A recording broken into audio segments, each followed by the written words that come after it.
everyone, and welcome to this small business update. I'm Jeanette Mulvey, the content director of CO by the U.S. Chamber of Commerce. This week, President Biden signed the $1.9 trillion American Rescue Plan Act, which includes aid for small businesses struggling during the pandemic. It also includes the first direct aid for restaurants, relief for small businesses in other industries, and more money for the Paycheck Protection Program. We're here to break all this down and what it means for your business. In a minute, I will be introducing you to Neil Bradley, Chief Policy Officer of the U.S. Chamber of Commerce, and Sean Kennedy, Executive Vice President of Public Affairs at the National Restaurant Association. They'll share their insights into exactly what's in this bill, what it means for your business, and how you can apply for these funds. After that, we'll take your questions at the end of the program, so be sure you type those starting whenever you're ready in the space on the right-hand side of your screen. We will have more questions coming in that we can possibly answer, so there are moderators working behind the scenes to ensure that we ask the most common questions from our audience today. If you see your question listed as pending, don't worry. They're working hard to get through all of them. Now, before we begin, I'd like to thank our event partner, Oracle NetSuite. Thank you so much for your partnership in this event and for your support in this important work. Now, I'd like to welcome Neil Bradley from the U.S. Chamber and Sean Kennedy of the National Restaurant Association. Thank you for joining me, Sean and Neil. Thanks. Hi, Jeanette. Good to be with you. Neil, I'm starting with you. The American Rescue Plan Act passed this week, and there's a lot to cover in terms of aid for small businesses, especially restaurants. So let's just start there. What is new in this package? Well, the biggest change, the biggest new thing that everyone's going to unpack is this new restaurant revitalization and rescue proposal.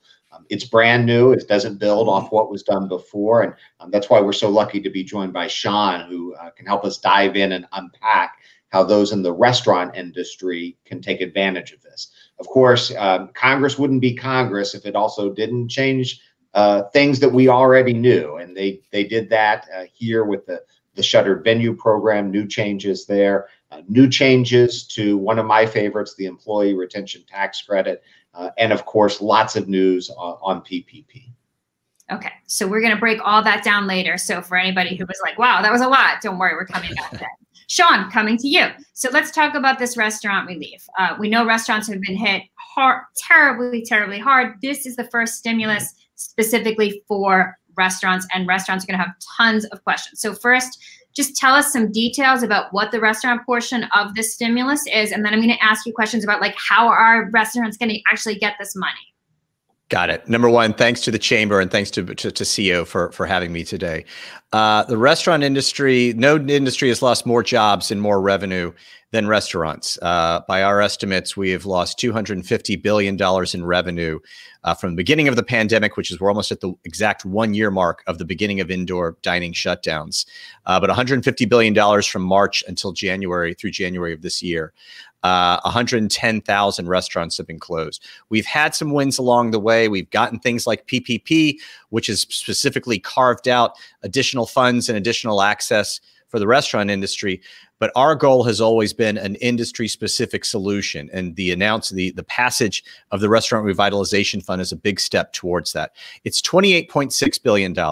That's a lot of taxpayer dollars, but it is probably fair to say that it is not going to fully meet the needs of operators, and that money is probably going to go out. Roughly the way the program is set up, it's going to be administered by the SBA. Unlike PPP, it's not going to go through banks. We're still waiting to get that guidance, find out more how SBA wants to run it. $28.6 billion, about $5 billion of that is going to be set aside specifically for operators with less than $500,000 in revenue. The balance will go to those with a higher amount. There is also going to be a lead-in period to allow smaller operators, actually rather minority-owned, women-owned, veteran-owned restaurants to get priority access. I think they'll get probably the first 10 or 14 days in the queue. We don't have a lot more. We can tell you that the program will allow for grants of up to $5 million per restaurant, with the total amount that a restaurant group can apply for of $10 million. Who's eligible is probably the question we get the most. It's a broad definition. It's easier to identify who doesn't qualify. If you own more than 20 units, if you own more than 20 restaurants, you do not or you are not eligible for this. If you're a publicly traded company, you're not eligible for this. If you're a franchise of a publicly traded company, you are eligible. But it includes bars, it includes taverns, it includes food trucks, it includes restaurants of every shape and size beyond that. We think that we're hoping that this money is going to go out quickly, but we're still waiting there's a lot of things that the SBA needs to do. The program was just passed a few days ago, but happy to go into more questions. I don't want to filibuster so far. Yeah. Okay. So you did not yet say a specific date, right? You don't know exactly when the money will be available. We have heard, we do not. I can tell you that the Hill is making this a priority. Chuck Schumer is expected to bring the SBA nominee, Isabel Guzman, up for a vote for confirmation next week. I think it will go on a strong bipartisan basis. And I'm sure that that the note from a lot of folks involved in the Restaurants Act is going to be, this needs to be your highest priority. You need to get this right. We need a win. Okay. So if I'm a restaurant owner and I want to prepare now so that I can be ready, what should I be doing right now? What kind of documentation? What is the formula that they're going to be looking at? Do I need to show a loss of revenue? Like, just what can restaurants do now to prepare? There are really two task outs if you're going to do something right now. One is, unlike the PPP, this money is coming directly from the federal government, and you actually have to go through a different registration process so that the government knows that recognizes you as someone that they can send funds to. If you go to Google, I would Google something called DUNS, which is a business entity run by Dun & Bradstreet. It's a free service. They need to give you an identification number, a DUNS number. Again, DUNS. If you Google that, it's the first thing that will show up. You need to get a DUNS number. It's free. Takes about 2 days in order to get that DUNS number. That allows you to then apply through a government website that basically is what's used for government contractors. It's sam.gov, SAM.gov. And you need to get a SAM number as well. Now, the SAM number could take up to 2 weeks to get that processed. So Google DUNS, get your DUNS number. It's free. Go to sam.gov, get your SAM number, also free. Then you have to start getting organized on the paperwork. Again, we're going to find out together what the application process is like. We can talk more about that. I can tell you that the rough formula is your 2020 gross revenues, or your 2019 gross revenues minus your 2020 gross revenues. So start pulling that paperwork, start pulling those tax documents so that you are ready to go when the application comes online. Forgive me if you already answered this question, but do the restaurants have to show a revenue loss? And if so, what percent? So it's going to be based on really the difference between your 2019 gross and your 2020 gross. Now, if you opened up your restaurant in 2019, in the middle of 2019, or if you opened your restaurant in the middle of 2020, there are different formulas, and those restaurants are able to apply rather. But it's a straight dollar for dollar makeup of that difference. One important note is that PPP loans, forgiven PPP loans, count as revenue for your 2020 numbers.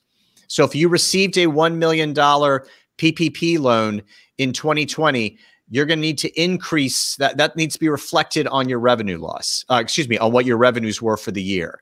EIDL loans, economic injury disaster loans, ERTC, as Neil was talking about, those do not count against you. PPP loans do. Okay, great. I'm going to be back to you in a minute. Neil, we just talked about PPP loans. Let's talk more about that. Neil, can restaurants get a PPP loan? I mean, it's from what Sean just said, the answer is yes. You can get a PPP loan and you can apply for this restaurant funding. Can you get a second PPP loan and apply for this? You can. And so there's no restriction there. It's the old rule that we've talked about many times. You can't get $2 for the same dollar of expense. So they're simply counting PPP as part of your gross income in 2020.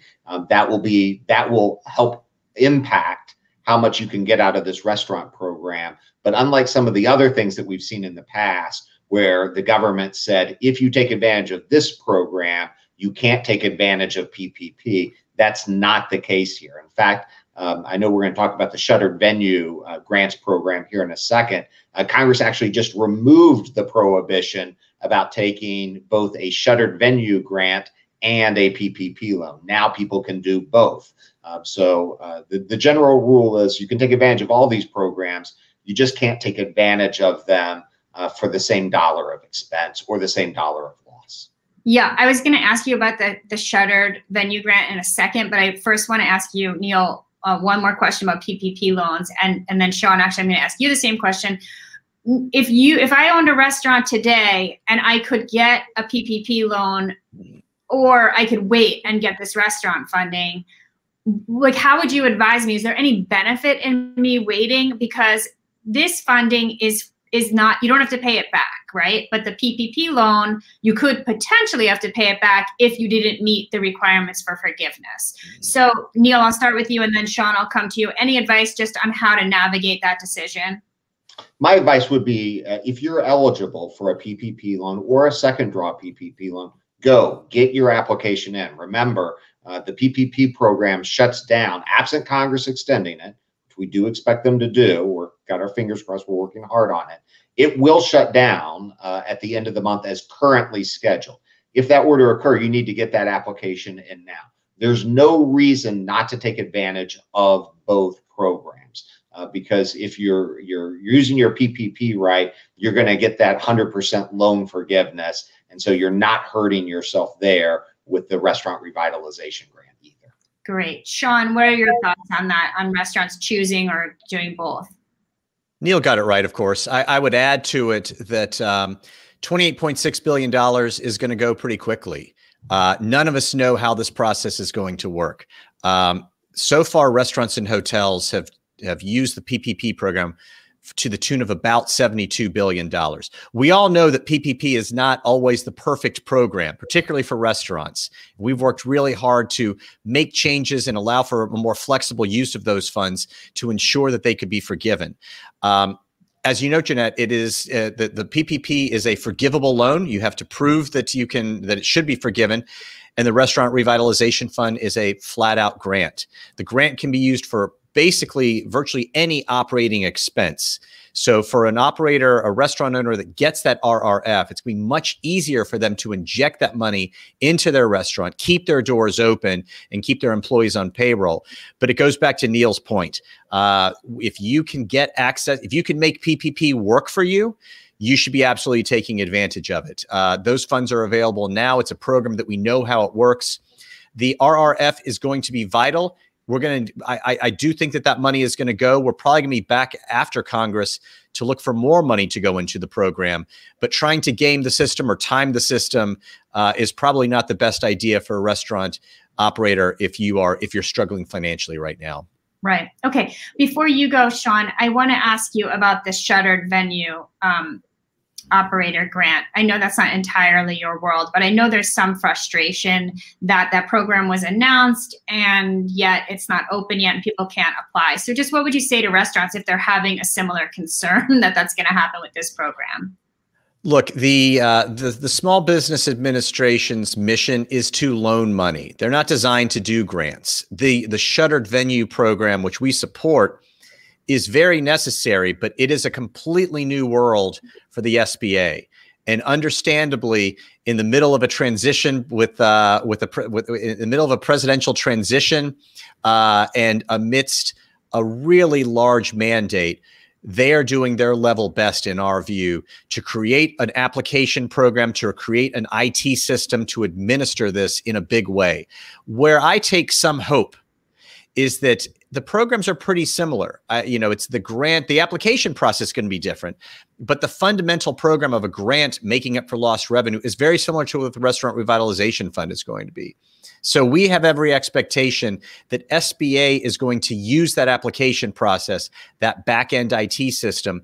Restaurants are going to see there's going to be a lot of familiarity between the two programs, and that should accrue to our benefit as restaurants, as the second entrant here, hoping to make an omelet over whatever broken eggs are created with shuttered venues.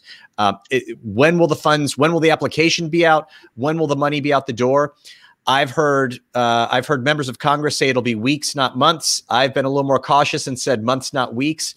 We'll find out who's right, but it really goes back to Neil's point of if you can find a program that provides you relief right now and that it works for you, take advantage of it. Great, thank you. Neil, I feel like there's some confusion. I'm hoping you can help me figure this out. Between restaurants and shuttered venues, can you just spell out again what the difference is? Like if I own a place where bands play and we have music, but I serve beer, or maybe I'm a winery and I have events, like where is the line between those two things? Who qualifies for what? Yeah, so this is a compliment to Sean and the team who helped advance the restaurant program. The restaurant program is actually fairly simple to qualify for. He led by giving you, starting with who doesn't qualify. Shuttered venues is actually kind of the obverse of that.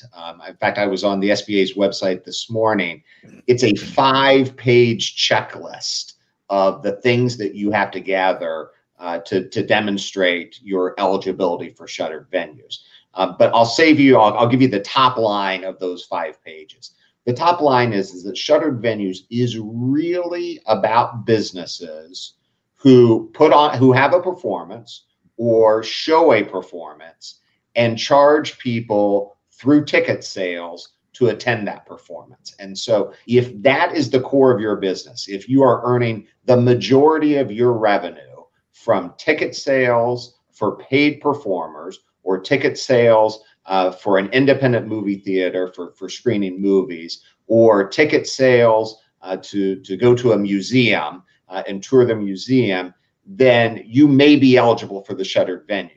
If a performance for which you do a cover charge is only a small portion of your business, then you are generally not a live event venue business, and therefore you don't qualify.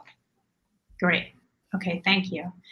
And if I could, I'll clarify using the same kind of formula as far as how it works for. Because I see some of the questions that have come in saying, do you qualify? For the Restaurant Revitalization Fund, eligibility is based on, is the public there? Is the public in this building for the purpose of being served food and drink? If you're there for something else and they happen to have, a bar on the side, it's not a clear answer. If people are going to a winery, it's to sample, it's to buy alcohol, it's to enjoy that glass of wine. That qualifies. A food truck, you're going there to be fed. Same with a restaurant. So it's a fairly bright line test for us is the reason why folks are assembling in front of it to be served food and drink. And hopefully that will provide some clarity on it. We have a 2-pager that walks through this on our advocacy website, which is Restaurants Act, restaurants plural, ACT, restaurantsact.com. If you click on the federal link, we'll have more. And then I'll plug our site one more time to say that early next week, we'll be devoting a specific page to the Restaurant Revitalization Fund. We'll have all of our webinars hosted there, as well as our fact sheets, and a lot more updated content and how-to guides for restaurant operators will be coming on that front. Great, thank you. Stay with me, Sean, because I wanted to talk. So we talked PPP loans, and we talked about this this fund for restaurants. What other programs are in the works, or are you guys advocating for to help businesses at this time? Well, listen, from a support perspective, from a relief perspective, we have been focused on a lot of the programs that Neil's been speaking to. It is the employee retention tax credit. If you're Neil is smarter on this one than I am, but every time we walk an operator through how it works and what it represents, they leave with a smile on their face. PPP, a really hard-fought victory. Again, working with our friends at the Chamber on ensuring that those grants, the forgiven loans aren't taxed by the federal government. We had to roll the Trump administration in order to do that. And it was a long battle that we finally prevailed in December. That's going to be real relief. With the things that we're focused on moving beyond the quick implementation of the Restaurant Revitalization Fund, is there are a lot of things that need to happen before people can start dining indoors at the level they need to. We need to get the vaccination numbers up, or rather we need to work with the government to get vaccination numbers where they need to be. We need state governors to use a combination of common sense and science in determining what should indoor dining limits be. Restaurants are not sustainable on takeout, delivery, and outdoor dining. Too many restaurants are shutting down because they need that indoor dining. We need the confidence of people that it's safe to come back out. And then last is we need these relief programs to work. Operators have gotten by because of the wins we've made on ERTC, on PPP, on things like cocktails to go and work that we've done at the state and local level. This Restaurant Revitalization Fund can really be a game changer, but we need to get this program out quick, or SBA needs to get this program implemented quickly, get these dollars out the door, and then we work with the rest of government on how do we smash the virus and move ahead. Yeah. You know, Sean, I have a question. I've seen a lot of restaurants struggling in places where masks are no longer mandated. And do you have advice for restaurant owners who are trying to figure out how to balance what is no longer necessarily required by law, but trying to figure out how to serve maybe two sets of customers who have different feelings on the topic of wearing masks? How are you advising restaurants on that? It's been a challenge, and obviously restaurants do not want to be in the position of being the mask police. But that said, the recommendation from the National Restaurant Association is that all restaurant employees should wear a mask, and all restaurants should ask that guests wear a mask except for when they're eating, even in states where those restrictions may have been lifted. We have to be smart. We have to be sensible on this. It's not always the most popular position, but it's the only way we're going to move forward. And it's also to show that we want to be part of the solution here. We don't want larger, ill-conceived mandates that are imposed on us from a workplace perspective. Okay, one more for you, Sean, and then Neil, I'm going to come to you and we're going to do like a lightning round. So get ready. Sean, in all of this, through the pandemic, I have seen restaurants popping up, new restaurants popping up here and there. And so I guess I wanted to just ask you, looking forward, first of all, are you seeing some signs of hope in the industry beyond just surviving? And also, what permanent changes do you think the restaurant industry will see going forward as a result of the pandemic? Well, that's the million-dollar question. And a lot of folks really want to know, they want to hear more from you as a consumer than from a restaurant guy. But I can tell you on what things are going to stick. We certainly think that you had restaurants that swore they would never do takeout and delivery. They would say, our meals are designed to be served, to be consumed within 10 minutes or 5 minutes of coming off the stove. We're not going to do takeout and delivery. Restaurants have really had to change their business model and move into that. So and consumers really like that. So I think that you're going to continue to see restaurants designing dishes that travel well, designing dishes that can go into an Uber Eats or a DoorDash vehicle and get to that customer's home. Little things like QR codes on menus. I think those kinds of things are going to go in there as well.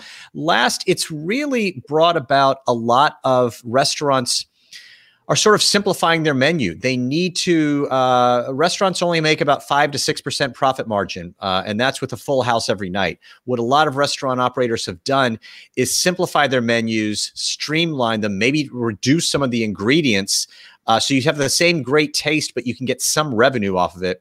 And then last, and this is a one-off, but it's just so popular, is the notion of cocktails to go.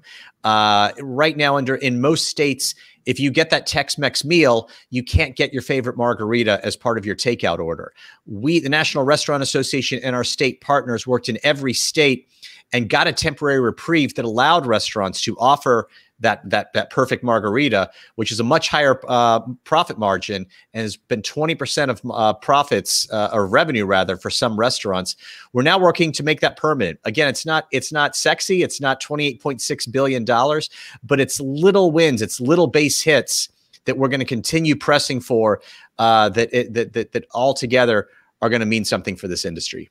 That's great. Thank you. I'm going to go to Neil now and cover a few other topics. But Sean, at any point, if you want to jump in and add to what Neil is saying, feel free. So Neil, let's just talk a little bit about the shuttered venue operator grants one more time.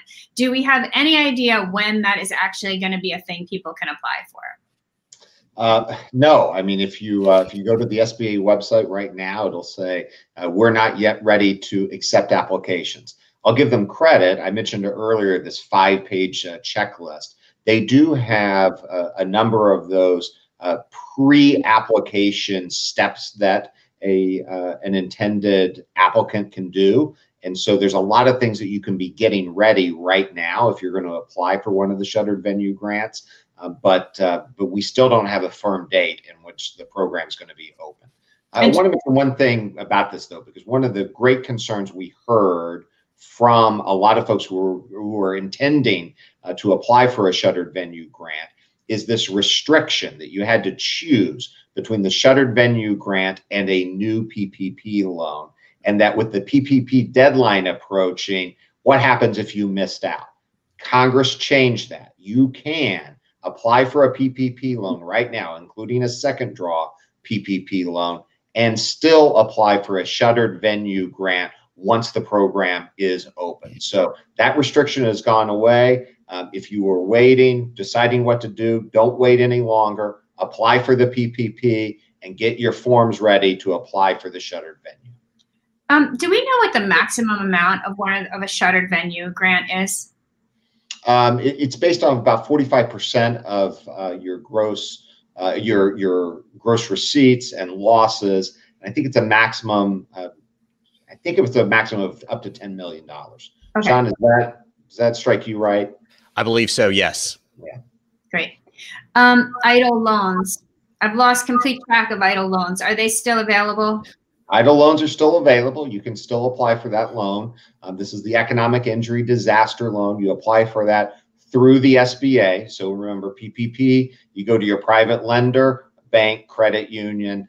Here for the EIDL loans, you go to the SBA. The EIDL grant, the emergency grant, remember this was up to the $10,000. In the bill that was enacted in December, they put more money into that grant, but they restricted the grant essentially to businesses who hadn't got the full amount the first time, who had suffered revenue loss, and who were located in low-income areas. It's called a targeted EIDL grant now. This new bill that the president signed into law yesterday puts more money into that targeted EIDL grant program. But again, this is one in which the SBA is reaching out to you to tell you that you qualify for additional money, not one where you go to the SBA and apply anymore. And just to remind our audience, the EIDL loans, except for that grant, are loans that have to be paid back. The PPP loans, in theory, will be forgiven if you qualify. So just to make that distinction, that the EIDL loans are actual loans. Let's talk more about PPP loans, Neil. There was a 2-week period where only businesses with fewer than 20 employees were able to apply. That ended, I think, on March 10th, like this past Wednesday. So are larger businesses able to apply now? You can. Larger businesses can apply. One of the things that we're really concerned about is that the way Congress drafted the extension back in December, it put a firm cutoff of March 31st. And that if your loan wasn't approved by the SBA by March 31st, which by the way means that you had already have to have gone to your lender had to approve your loan and submit your application before then you wouldn't receive a PPP loan. We have been working with Republicans and Democrats in the House and the Senate, and we expect that next week Congress will take up legislation to extend the PPP deadline for an additional 2 months. So that means that up until June 1st, you'll be able to go to your lender and apply for a PPP loan. Then there'll be an additional month where the SBA is able to approve all of the loans that it has received. So we're really hopeful that Congress is going to pass that next week. We need them to pass that to extend this deadline, but that's where we are with the PPP program today. Okay, great. I want to ask Sean a question about PPP, and then I'm coming back to you, Neil, to talk about your favorite thing, the Employee Retention Tax Credit. Sean, on the PPP loans, it seems to me that if you own a restaurant, you might have a lot of part-time employees and also seasonal employees. Have you been finding that for restaurants, it's difficult to figure out exactly how many employees they have and how to do that math for applying for a PPP loan? And do you have advice about that? It's been a challenge, and it's something we've been working with SBA and Congress on. Sort of what do you do when you're being told to produce a full-time equivalent, and you are seasonal. Our website, restaurantsact.com, has some user guides on the PPP program. I would direct folks that are still looking at it that way. My hope is that at this juncture, people generally have, it's sometimes a love-hate relationship with the PPP, but on average, it's helping hundreds of thousands of restaurants.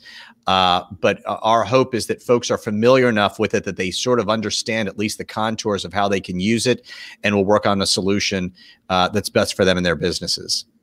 Thank you. Neil, one more PPP question. When the second stimulus was passed in December, there was an expansion of how you could use the PPP funds. And one thing that I did not know until recently, and I was hoping you could expand on it, is that one of the things businesses can use their PPP funds for is software or technology purchases. And I'm thinking a lot of businesses don't know that. Can you talk about that a little bit? Absolutely. So you'll remember the original PPP program. Your eligible expenses that would count towards loan forgiveness included your payroll costs, your rent, the interest on the mortgage that you had, and your utilities. And that was about it. The December law expanded that category. And one of the biggest expansions is for business software or cloud computing expenses that you as a small business have that are associated with running your small business. So if you spend money paying for software services, for cloud computing services, to manage your payroll, to manage your inventory, to help track orders, to help you manage your supplies, those are expenses that you can now use your PPP loan for, and that counts towards your eligible loan forgiveness. Now, as a reminder, the 60% rule still applies. Of your total expenses, 60% has to be for payroll costs. But now the other 40% can be made up of rent, utilities, and your business software expenses. Great. It's time, Neil, to talk about your favorite thing, the employee retention tax credit. For people who are tuning in for the first time, just the synopsis of what is the employee retention tax credit and how. I think we have till the end of the second quarter to take advantage of it, right? So could you just tell everyone what they should be doing right now? Yeah, so the employee retention tax credit is a tax credit from the government. In general, if you have fewer than 500 employees and you have revenue in a particular quarter, we're in Q1 of 2021 right now. If your revenue is off by 20% or more compared to the same quarter in 2019, then you qualify for an employee retention tax credit. And the way the credit works is that over the course of a calendar quarter, so 3 months, up to $10,000 of your payroll expenses per employee qualify for a 70% tax credit. So the quick way to think about this is it's $7,000 per employee that you pay each quarter if your revenue is off by 20% or more in the quarter compared to 2019. And so, if you have, 10 employees and your business is off, 20%, you're looking at up to a $70,000 tax credit in just the first quarter of 2021 alone. Now, Jeanette, you mentioned that this is only good through the end of the second quarter, the end of June. One of the things that was included in the bill the president signed into law yesterday is an extension of the employee retention tax credit all the way through the end of the calendar year. So all of 2021, which means that you have even more reasons to pay attention to the employee retention tax credit because it's up to $7,000 per employee per quarter for 4 quarters. And so if your business remains off, if it hasn't recovered to the levels that it was in 2019, but you're paying your employees, this is a really important tool that's available to you. One other important change, I think it was on our last webinar, Jeanette, where we got questions about, but I wasn't, I just opened my business. Maybe I'm a new startup. And previously, you weren't eligible for the employee retention tax credit. Well, now they've created a special employee retention tax credit for businesses that opened after February 15th of last year, so that now you can be eligible for the employee retention tax credit as well. There are some limitations, generally not more than $1 million in gross receipts, and there's an overall limit on how much of the tax credit you can take advantage of. But now you too can take advantage of the ERTC.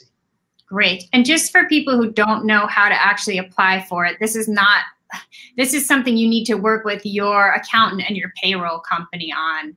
That's exactly right. Your quarterly taxes, right?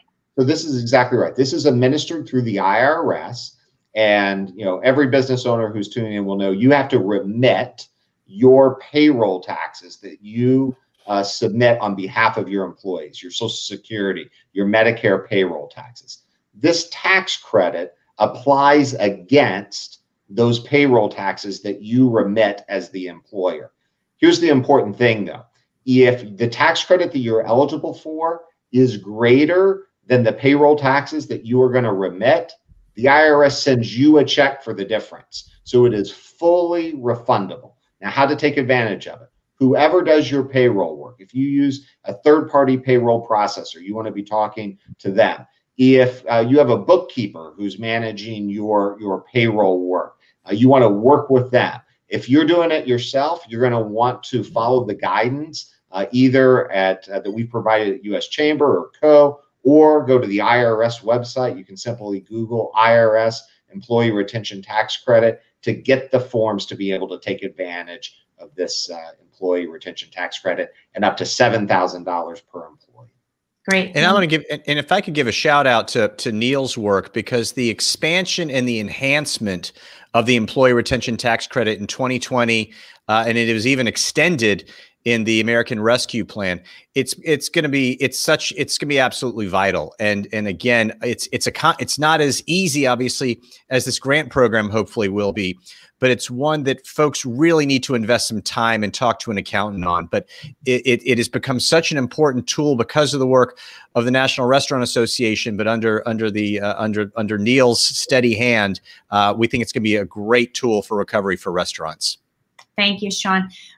Way back, either one of you can answer this. Way back, what seems like 40 years ago, when the first stimulus package was passed, there was the paid sick leave and paid family and medical leave. Can we just talk? I think that's been extended, and it's also allowing time off for vaccinations. Can you want to start with Neil, and then I'll go to you, Sean? Yeah, so the Family First Coronavirus Relief Act created a tax credit for employers with fewer than 500 employees, where if an employee had to take time off to be quarantined or to take care of a child because their child's school or daycare center was closed, or if they themselves had COVID and were recovering, then the small business was required under law to provide paid leave, but they could get a tax credit to offset their cost.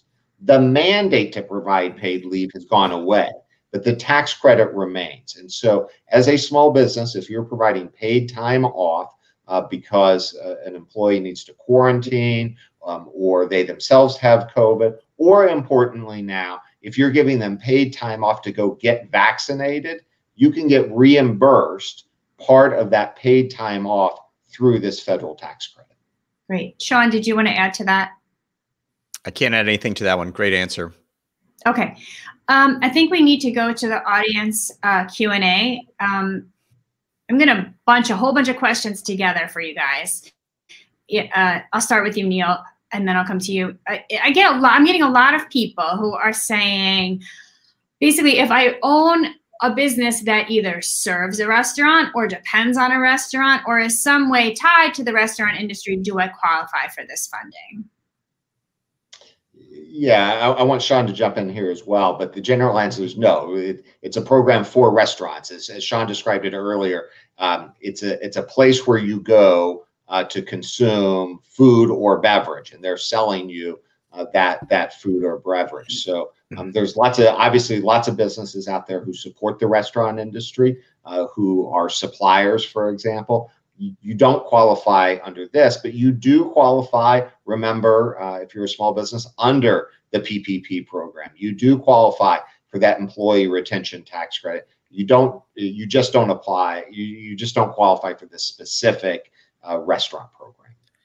If it's okay, I'm actually going to read what the bill text says, only because I've seen a lot of the questions that are coming in and people ask about their specific one. So if you'll indulge me, eligible entities include a restaurant, food stand, food truck, food cart, caterer, saloon, inn, tavern, bar, lounge, brew pub, tasting room, tap room, licensed facility, or premise of a beverage alcohol producer where the public may taste, sample, or purchase products, or other similar places of business in which the public or patrons assemble for the primary purpose of being served food or drink. A lot of words, but hopefully that, again, what we try to do in working with the Restaurants Act sponsors is to be as clear as possible. But Neil is right. If you're tangentially related, you probably are not going to qualify.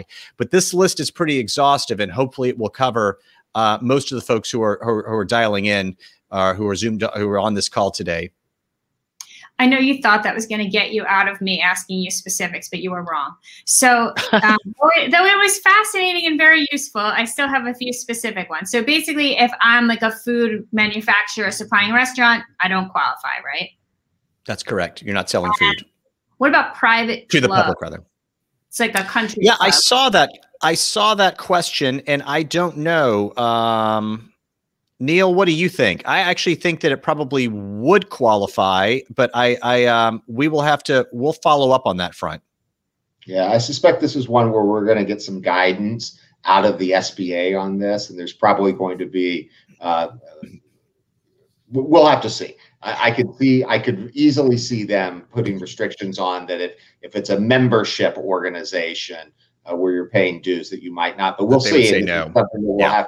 We'll have to engage the SBA on. Well, that question actually leads me to a different question, that it would seem to me that maybe the ownership of the business matters. Like, so if the restaurant is part of a club and owned by the club, maybe that would be different than if they were licensing out the space or renting out the space or to someone who's exclusively running the restaurant in any given space. I mean, do you think that distinction would matter?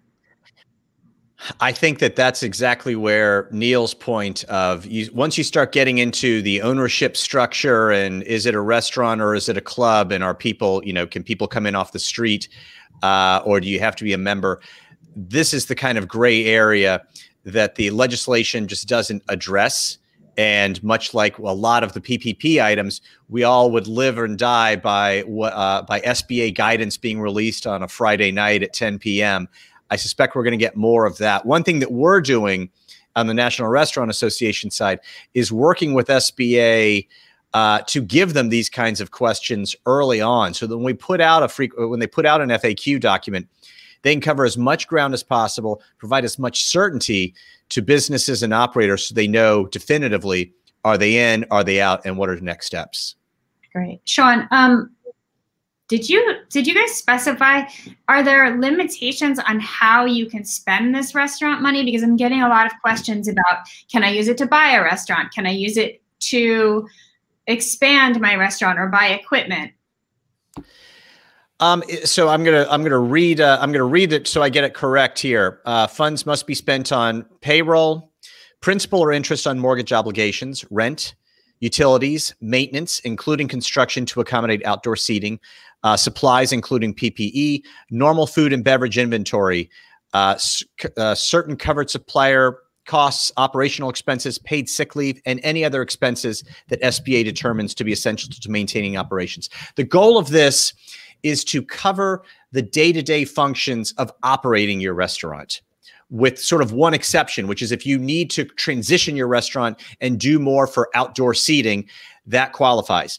It is not designed for you to invest in a restaurant. It's not designed for you to do anything beyond operating a restaurant that you already own. But those kinds of operational expenses are going to be vital, but this is not something where you're not going to be able to use this for speculative purposes. You're not going to be able to use this to add additional indoor dining space or anything like that. But right. again, there are enough purposes that are made in order that this should hopefully allow a lot of restaurants a lot of breathing room as they try to comply with indoor dining limitations. Great. One more do I qualify question for you, Sean. Caterers? Caterers, yes. Caterers was in my hit list. Again, we have a good 2-pager at restaurantsact.com. Click on the federal tab. It's the first item that's up there. But yes, caterers, I'm happy to note, do qualify for the Restaurant Revitalization Fund. Great. Neil, as expected, we have a lot of questions about the employee retention tax credit. Are those funds treated as taxable income? Are they treated as taxable income? So this is a tax credit that you're getting that's offsetting a tax liability and then refund from there. So, as a general matter, no, you don't have to worry about paying tax on the tax forgiveness. Right. Okay. If a small business had 0 employees in 2019 and part-time employees in 2020 and 2021, would it be eligible for the employee retention tax credit? Yes, you should be eligible. The employee base count that they look back to for determining 500 or fewer employees is your employee base count in 2019. But here, 0 is clearly less than 500. If you have employees now and you meet the revenue reduction threshold, then you should qualify. But remember, it's both the employee count and you have to have that loss of revenue. Your business has to be off by 20% or more relative to the same quarter in 2019. Okay. Sean, about the Restaurant Relief Fund, if you are a minority restaurant owner, is there any difference in applying for the fund? Like, do you need to prepare any documentation that you're certified as a minority business owner or anything like that? Yes, and we're going to find out more about that from the SBA. Again, about the first 2 weeks of this program is going to be limited to certain designated businesses, including minority owned. We'll find out more when the SBA puts out their guidance. Okay. Neil, for the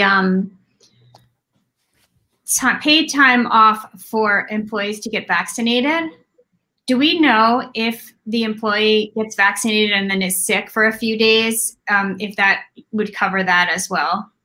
We do believe it would cover that as well. And so if you're providing paid time off, they got vaccinated, they're now need time off because they're sick or because of their reaction to the vaccine, then you'd be able to take advantage of the tax credit to offset your expenses in providing them that paid time off. Great. Are 501c7 corporations now eligible for the PPP? And also someone's asking, are chambers of commerce eligible for the employee retention tax credit?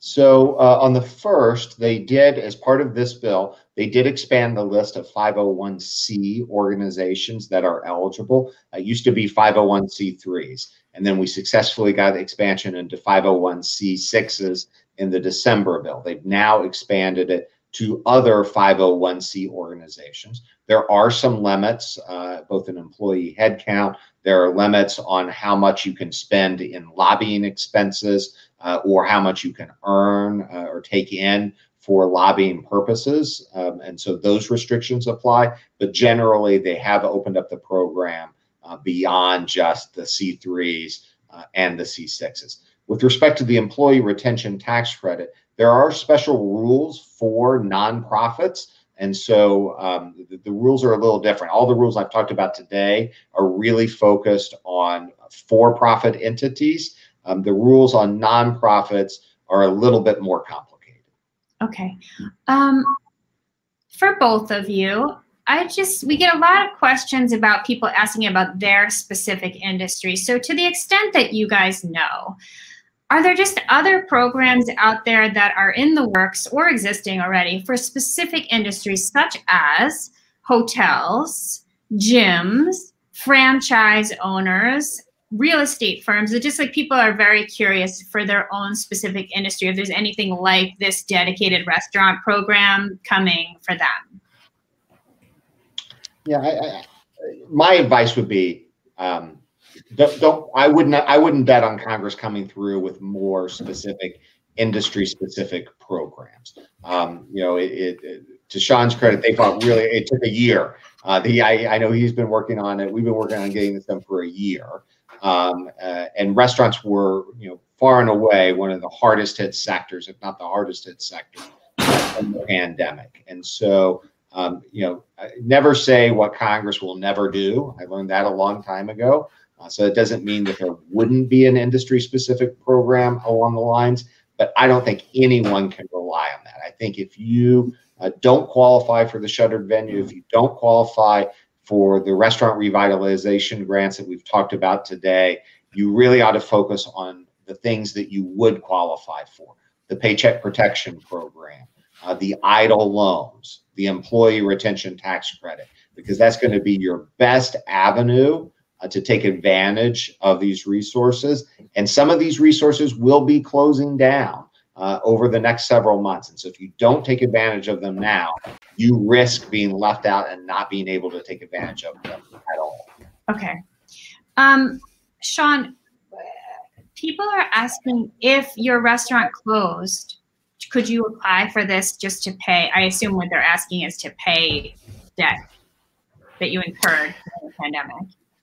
That is a great question. I don't think if the restaurant is, if the restaurant is shuttered, but not, if they've walked away from the restaurant altogether, no. If the restaurant at least has to be, almost operational.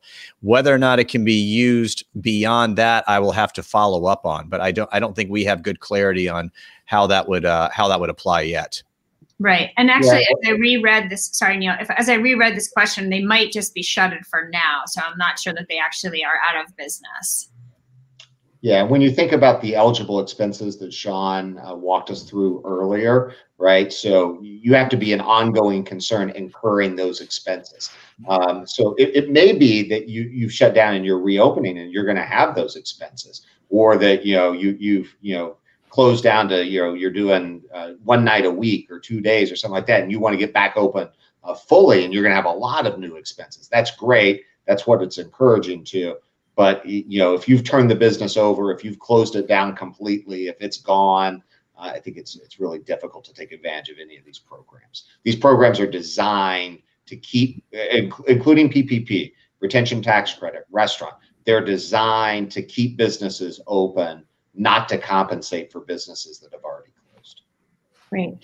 Neil, just like a few really specific accounting questions for you. When calculating the employee retention tax credit, they don't count PPP loan as income, right?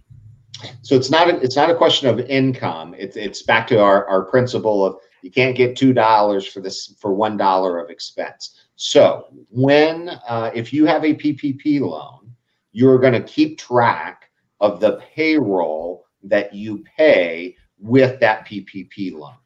And that payroll that you pay with the PPP loan is not eligible for the employee retention tax credit. But you're going to have some payroll expenses that go beyond, in most typical small businesses, that go beyond what you paid for with PPP. Those payroll expenses qualify for the employee retention tax credit. So the way I've described this to people is that maybe you just got a PPP loan and you're using it to pay your payroll costs for March and April. And then you're going to have exhausted that PPP. Well, you can't use March and April payroll costs for the employee retention tax credit. You sure can use May and June and the quarters after that. Right. What kind of documentation will be required for the restaurant grant application? I guess, Sean, maybe profit and loss statements, tax returns. What do you think? We assume that that's exactly it. Profit loss statements and taxes. We'll all find out together when the SBA puts it out. The message that we're going to be giving to the SBA, of course, is simplicity is key. We need an application process that is as easy to use for the average restaurant owner, for the average small business owner as possible here. But I think you're on the right track as far as how people should be preparing now. Oh, I want to jump in just real quick, because Sean said something really important earlier, that I want everyone to take away. This program is a dollar capped program. Congress has provided so much money. And we know that there's lots of need and lots of demand. And if you remember back when we were dealing with the original PPP program and it quickly ran out of money and people were saying, gosh, I just didn't get my application in time.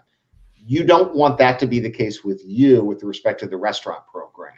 So Sean's tips on what to do today: get your DUNS number, get your SAMS number, begin to pull together, even if we don't know yet from SBA, whether it's the profit or loss or the tax returns, go ahead and start pulling it together, because the more of that you have ready to go on the day the program opens, the more likely you are to be successful in getting the grant that you need. So don't wait around, start pulling this stuff together now.